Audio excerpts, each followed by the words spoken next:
Le chômage économique est une mesure anti-crise qui permet la suspension du contrat de travail pour un employé qui exerce dans une entreprise en difficulté. Alors, Florence, quels vont être les changements appliqués à cette loi? Non, il n'y a pas vraiment de changement. C'était une mesure qui était prévue de manière temporaire et qui maintenant devient définitive. Et quelles sont les entreprises qui peuvent mettre les employés en chômage économique? Mais ce sont les entreprises qui sont en difficulté et qui concluent une convention collective ou un plan d'entreprise approuvé par le SPF Emploi. Et pour être reconnues comme entreprises en difficulté, les entreprises doivent démontrer soit une diminution importante de leur chiffre d'affaires, de leur production ou de leurs commandes, soit un recours important au chômage économique pour leurs ouvriers. Et quels sont les régimes de ce chômage économique? Il y a deux régimes possibles, soit une suspension complète des prestations, soit un régime de travail à temps partiel avec au minimum 2 jours de travail par semaine. Et quelle est la durée maximale de ces régimes?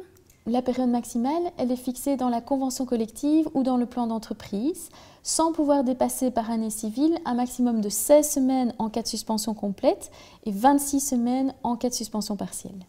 Donc, les travailleurs reçoivent-ils un supplément à leurs allocations de chômage? Oui, l'employeur doit leur payer un supplément pour chaque jour chômé, à moins que ce supplément n'ait été mis à charge du fonds par convention sectorielle.